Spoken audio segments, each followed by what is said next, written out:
Hello बच्चों, कैसे हो आप सभी। आशा करती हूँ आप सभी स्वस्थ होंगे।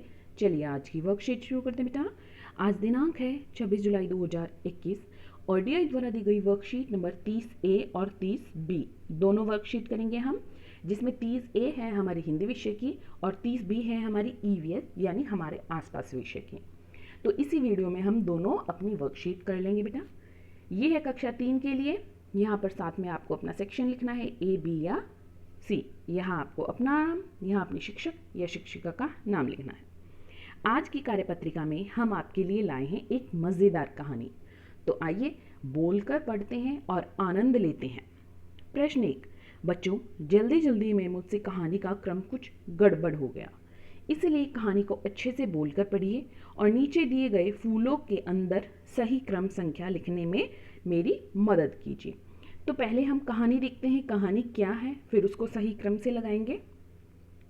कहानी है, पिताजी ने प्यार से दवा देते हुए कहा, बेटा लालच बुरी बात है, आगे से आम खाएं तो मिल बांट कर खाना।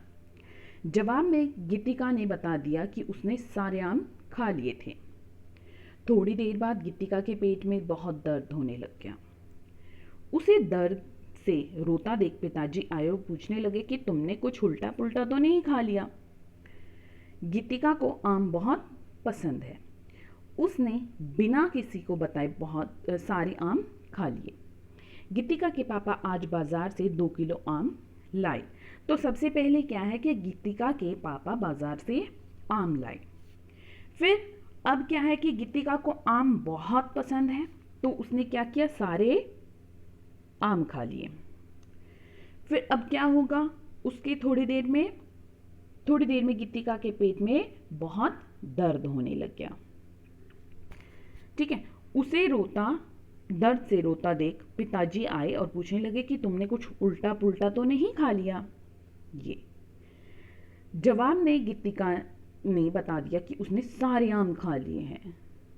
उसके बाद पिताजी ने प्यार से दवा देते हुए कहा, बेटा लालच बुरी बात है, आगे से आम खाएं तो मिल बांट कर ही खाना। तो बेटा ये थी हमारी कहानी। एक बार फिर से देखते हैं।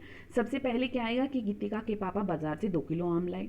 फिर आएगा कि गीतिका को आम बहुत पसंद है, उसने किसी को बिना बताए सारे आम खा लिए। फिर आएगा थोड़ी देर बाद गीतिका के पेट में दर्द होने लग गया।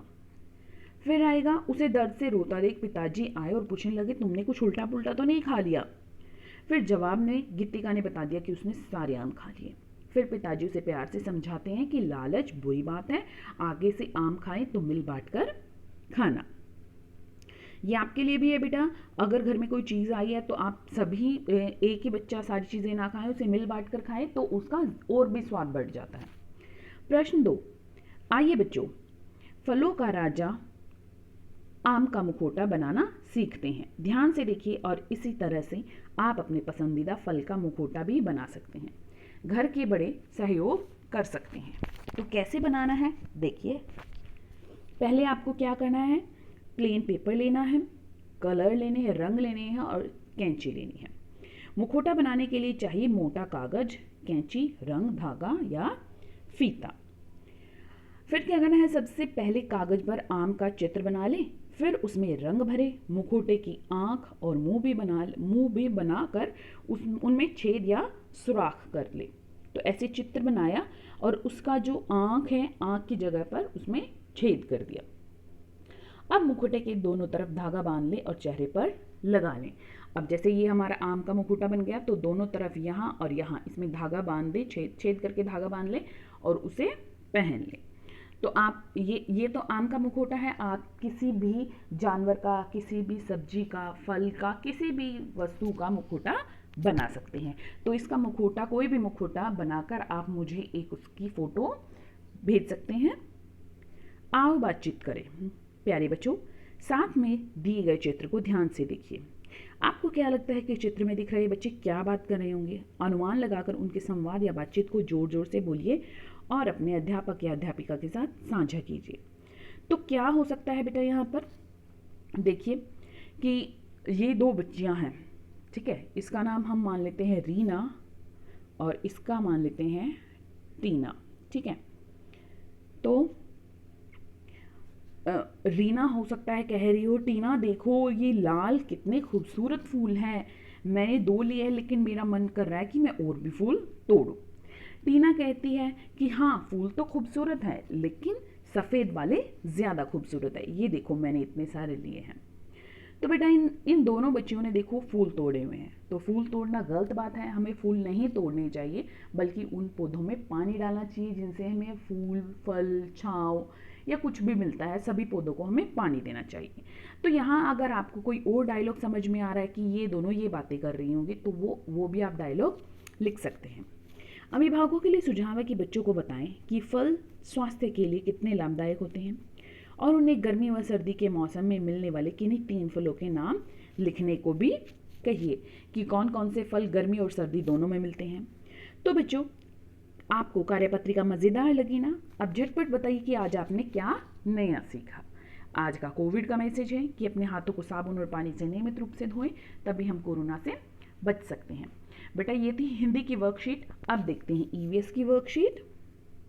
ये देखिए ये है हमारी ईवीएस की वर्कशीट 30B यानी 30B ईवीएस वर्कशीट क्लास 3 के लिए। यहाँ आपको अपना नेम और यहाँ अपनी टीचर का नेम राइट डाउन करना है। बच्चों गर्मी के बाद सबसे अच्छा मौसम बारिश का मौसम लगता है। गर्मी के बाद सबसे अच्छा मौसम बारिश का लगता है, जिसमें हमें गर्मी से राहत मिलती है। जिसमें बारिश के मौसम में ठंडी हवा, हल्की हल्की बारिश, बादलों से भरा हुआ आसमान सबको बहुत अच्छा लगता है। आप भी सभी को भी बारिश के मौसम की बहुत सी अच्छी आदतें लगती होंगी, जैसे बारिश में भीगना, गर्मा गर्म पकौड़े खाना, पानी में नाव चलाना इत्यादि। अब पहला भाग दिया है बच्चों, नीचे आपको बारिश के मौसम से संबंधित कुछ चित्र दिए गए हैं। अब आप इन चित्रों को पहचान कर इनके नाम अपनी कॉपी में लिखो। तो क्या क्या है चित्र देखते हैं एक बार। ये देखिए पहला चित्र है, ये है रेनकोट, जिसको इंग्लिश में हम रेनकोट कहते हैं और हिंदी में हम बरसाती भी बोल देते हैं। क्या करते हैं? रेनकोट और बरसाती। दूसरा है बादल, जिसको क्लाउड्स भी बोलते हैं। ये पानी से भरे हुए हैं तो लेकिन इसको हम बादल ही बोल देंगे। अगला है रेनबो, जिसे हम इंद्रधनुष भी बोलते हैं। अगला है छाता, जिसे हम क्या बोलते हैं? अम्ब्रेला भी बोलते हैं। ये बेटा बिजली कड़कना। तो बेटे अगला देखिए, ये है बिजली कड़कना, जिसे हम इंग्लिश में बोलते हैं लाइटनिंग स्ट्राइक। ये है हमारे गमबूट्स, हिंदी में भी हम इन्हें गमबूट बोल सकते हैं। तो सभी एक बार फिर से बताती हूँ, सभी जो चित्र हैं इनके नाम आप हिंदी या इंग्लिश जिसमें भी आपको आसानी हो, जिसमें भी आपको अच्छे से समझ में आ रहे हैं, आप उसी लैंग्वेज में लिख सकते हैं बेटा। ये है रेनकोट यानी बरसाती, क्लाउड्स बादल, रेनबो इंद्रधनुष, अम्ब्रेला छाता, बिजली कड़कना लाइटनिंग स्ट्राइक। देखो इसकी स्पेलिंग लिख देती हूँ मैं, ये हो सकता है आपने पहली बार सुना हो, लाइटनिंग स्ट्राइक। ठीक है, ये है गमबूट्स, इनको हिंदी में भी हम गमबूट बोलते हैं। आगे देखते हैं बेटा भाग 2। बच्चों जिस प्रकार हमें बारिश के मौसम में इंद्रधनुष और काले काले बादल दिखाई देते हैं, उसी प्रकार कुछ कीट पतंगे, कीड़े और जानवर हमें ज़्यादातर बारिश के मौसम में ही दिखाई देते हैं। नीचे ऐसे ही कुछ जीव जंतु के चित्र दिए गए हैं। अब आप इन्हें पहचान कर इनका नाम अपनी कॉपी में लिखिए। तो क्या है देखिए, पहला है ये हमारा, इसको बोलते हैं ड्रैगन फ्लाई। क्या बोलते हैं इसको? Dragon fly. ये देखिए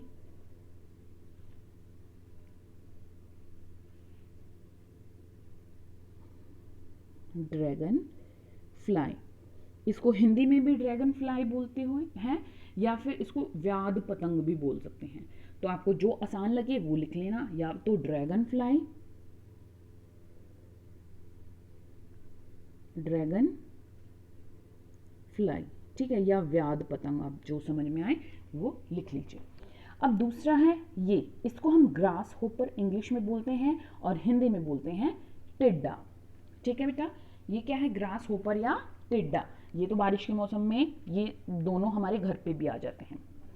आगे है स्नेल। ये क्या है, स्नेल।